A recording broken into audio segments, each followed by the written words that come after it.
Hi, I'm Isabelle Fuhrman, and you're watching Hollywire. Congratulations on the movie. It's so great. I just watched it.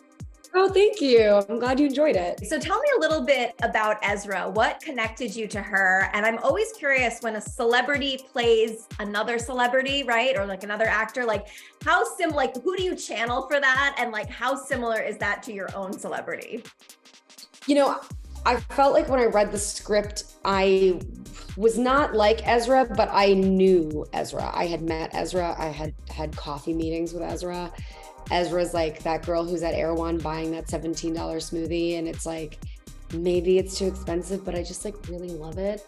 And I really felt connected to telling this story. I felt like she was such an important part in this group because she's the closest to the audience. She is the one who doesn't understand what happened to her vacation and where it went awry. And kind of like the audience is playing catch up and realizing that like her friends are maybe not crazy and maybe we actually can get our friend back. And use our special skills to make that happen. And so for me, the celebrity playing another celebrity, I feel like Ezra was probably way more famous than I was. And I kind of felt like I would play it that way, that she went from this show that she's on being like super successful for like the first 2 seasons, and then no one really watches it anymore, but it's still on the air because people still kind of watch it. And so she's kind of like trying to get out of it, but also at the same time, it's like what made her. Ooh. So letting that go would be like really scary for her. Meghan Markle before Harry. She's looking for her Harry. Maybe not Diane's dad, best option, but she's looking for her Harry, that's for dang sure.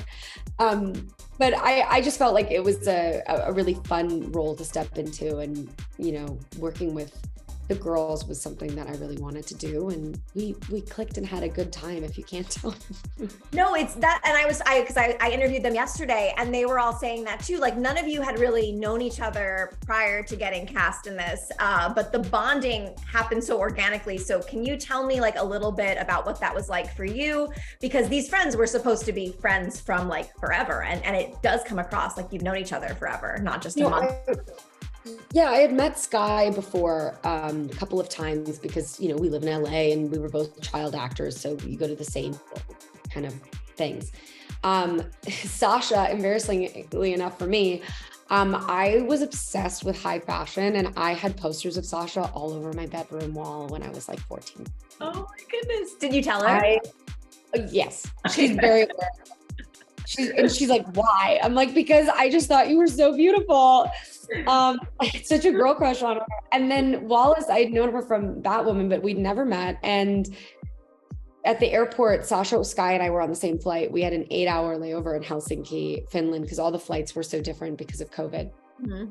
And we talked the whole time, like for 8 hours straight, we talked. And we just really bonded. And then when we arrived and met Wallace, it was so easy for us to connect and get along. And we just really felt like a family really quickly. And I don't know, I really just felt like held, and we spent time together after work, and our crew was wonderful. Our producers were wonderful. Jordan was incredible. It felt easy. Like this movie felt really like as fun as you see on screen is what it felt like making this movie. And we were constantly looking around because we're in Thailand, going like, wow, it's so hard being an actress on this movie. And sometimes it really is. Like sometimes you're not so lucky to work in locations like that and to feel like you have a family there. And we really were fortunate, I felt.